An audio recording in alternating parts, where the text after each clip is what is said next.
Well, as I said a moment ago, firmly in the hands of the Broncos for the time being. And Kansas City is all the way over there on the right-hand side of things at 5-5. Denver, Indy, New England, and Pittsburgh, your division leaders. Ravens just a game back of the Steelers. It was not a work of art against Cleveland, but they got a win. We're going to hear from Adam Schefter on Aaron Rodgers and Pittsburgh in a moment and the injury he suffered in that win over Cincinnati. But the biggest issue for this Kansas City team now is they've got 5 losses, and after they managed, fellas, to just own these one-score games. They were 10-0 in one-score games, and now regression to the mean, whatever, bad luck. I don't know. They've lost 5 straight one-score games. And, guys, we've been talking about this, feels like all season.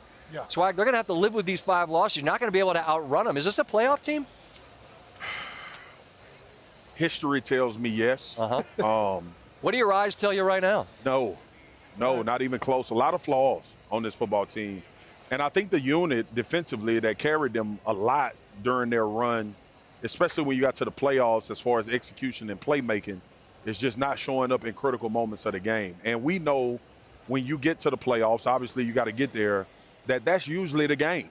The game is usually close at the end of the game, and someone has to make a play. And this unit, for so many years, found ways. It was either Chris Jones pressuring the quarterback. It was Steve Spagnuolo dialing up a pressure in a critical time.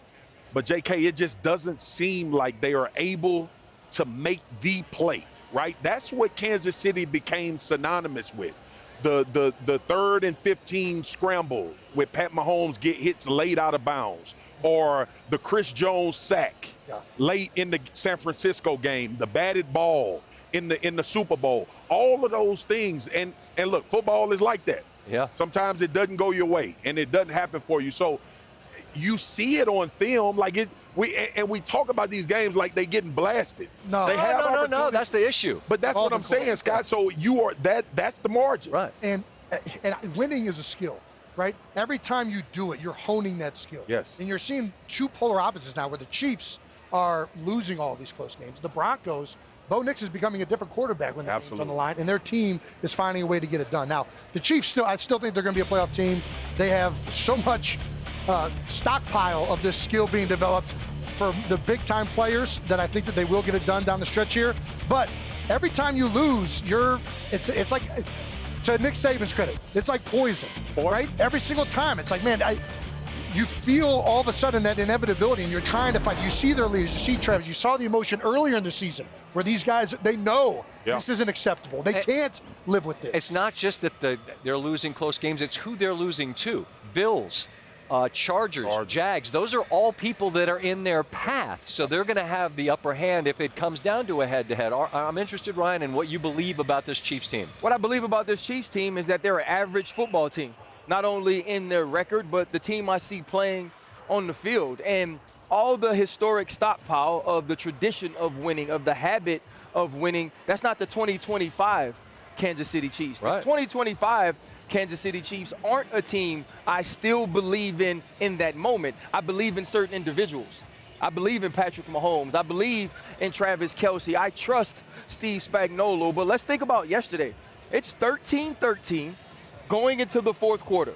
If they ask you, I'm in Vegas right now. If you ask me, hey, you going to take Steve Spagnuolo and Pat Mahomes, or are you going to take Bo Nix and Vance Joseph? I'd have lost all my money betting on Patrick Mahomes and Steve Spagnuolo. But in the most important moment, Vance Joseph has 3 perfect defensive play calls that are executed. And then when Bo Nix gets the football back, it's a 3rd and 15 converted, it's a 3rd and 6 converted, and it's a back shoulder throw on a well-covered post corner to put them in field goal range. Yesterday wasn't just about the Kansas City Chiefs not making plays. It was about the Denver Broncos making plays. Yes. And at some point, for all the greats, there comes a day of reckoning. This is it for the Kansas City Chiefs. What do you do now? I do want to ask, we are in Vegas. If there's a bet out there that you can bet right now that the Chiefs don't make the playoffs. I ain't taking it. Still. I don't think anybody's. I ain't ready to do it yet. And I understand what you're saying, RC, but I think in these particular situations, right, we've talked about the one-score games. And I think that's where history matters, right? Like for a team. Now, here's the one thing the Chiefs got to understand. We in the playoffs right now. They are. They are. That's what I'm saying. Yeah. Every single game. So will that sense of urgency create a detailing? Will it change your makeup? But here's the other thing, here's the other thing, too. I'm not watching film from 2024. Right. I'm watching 2025. That's the point. And when I'm watching and I'm not even talking about me. Yeah. I'm talking about the team they playing. But also, 2025 film tells me that there's a bunch of inconsistency with everybody. Including Mahomes. But that's my point, Scott. In a normal year, a 5-5 team, we would not be talking about they getting in the playoffs. But when we see the Chargers get drubbed 30-6 against Jacksonville, when we see the Indianapolis Colts lose after a team we thought that was damn near unbeatable, when we watch the Detroit Lions score 6 points in a football game, or we see Green Bay lose to the Carolina Panthers.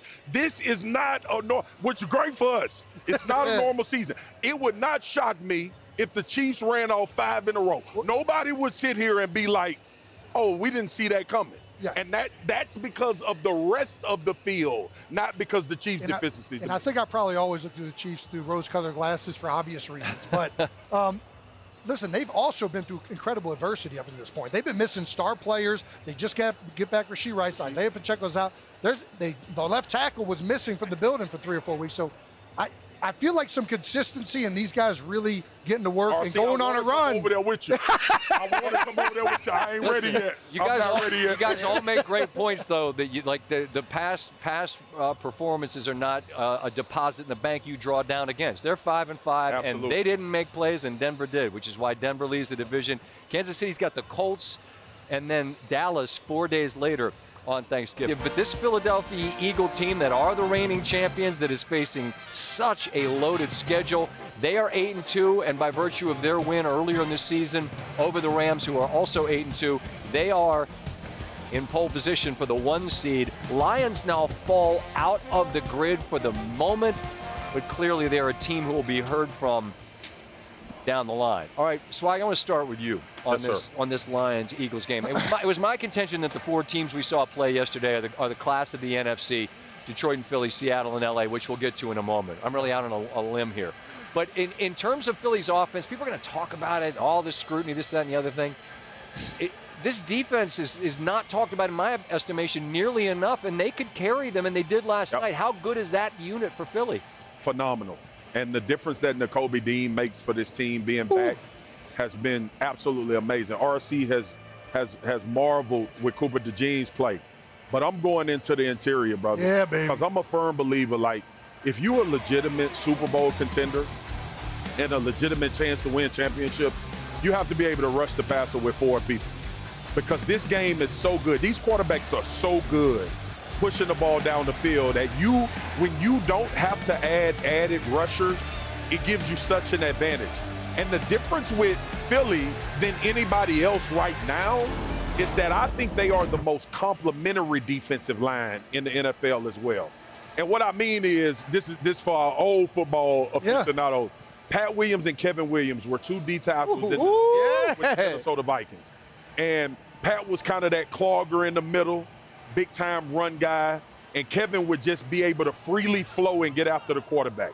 They got that with Jalen Carter and Jordan Davis. Mm-hmm. And the other part of that is when you bring in Jalen Phillips, who now is getting one-on-ones because Jalen Carter is still respected by offensive coordinators. Oh, yeah. They got to figure out a way to take care of him. It has started to cause a tremendous amount of problems for scheme. And then the secondary is playing well. I'll leave that to RC. I have a crush on Philadelphia's D-line, bro. Yeah. And it's because they're not selfish, and I'll explain that as we go. It's because they can all win one-on-ones. Every last man, when they get the one-on-one, they are starting to exploit it. Yep. And I think now in the NFL, like as we look at teams and we try to identify units that can carry you and things that you can do to have an advantage, I think right now the Philadelphia Eagles defensive line is the best unit in the league based on how they're playing right now. Now, that's hard for me to say because I love Seattle.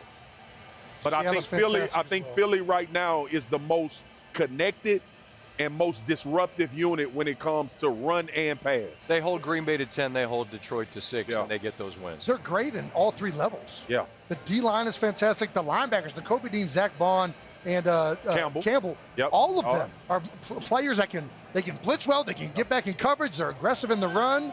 The safeties, Cooper DeJean, Adoree Jackson is playing better now. I mean, the defense is playing. I mean, Jalen Carter and Jordan Davis were basically volleyball players for half the game yesterday. They were batting down balls left and right. You know how hard that is for Detroit? They like all that stuff in cutting over the middle off that play action. That throws them all out of rhythm. The game plan specific that Vic Fangio, it was a point of emphasis in practice. I haven't talked to anybody. Get your hands up. Yeah. Well, and it took away a lot from Detroit. Now, as great as Philadelphia's defense was, it seemed that the defenses of both the Rams and the Seahawks were both on display in a game against high-flying offenses, and you guys know how this goes. You get longer in the season, all those offenses are going to go away, and those defenses are going to show out. What'd you see in that game, Arthur? Well, I would say this. That's two of the best defenses in all of football. I agree. And if you look at the Seattle Seahawks, you're going to come away from that game thinking to yourself, Sam Darnold threw 4 interceptions, put us in bad situations. You were also a field goal away from winning that football game because of the way you were able to play. Here, you're going to look at Sam Darnold. It was all about the pressure in the middle of the pocket. He's pressured. He's falling away. He doesn't identify Kendricks. It's an interception. And now you're going to see once again he's going to get pressure on a twist. Now outside, Jacoby Durant can now sit on the out route. This is cover 4. That's supposed to be the weakness of the defense. But when you know you're going to get pressure, you don't have to get pushed up the field. And now you're going to get pressure in his face one more time. He's not paying attention to a 2-man under. He has to bend in front of that safety. Kendricks with another interception. You leave that game thinking to yourself, Sam Darnold can't play like that if we want to win. That's actually not true because you almost did. So now it's how much confidence in him do you have as you go forward that he will correct these mistakes? Because the team I saw playing for both Seattle and Los Angeles can win a Super Bowl championship.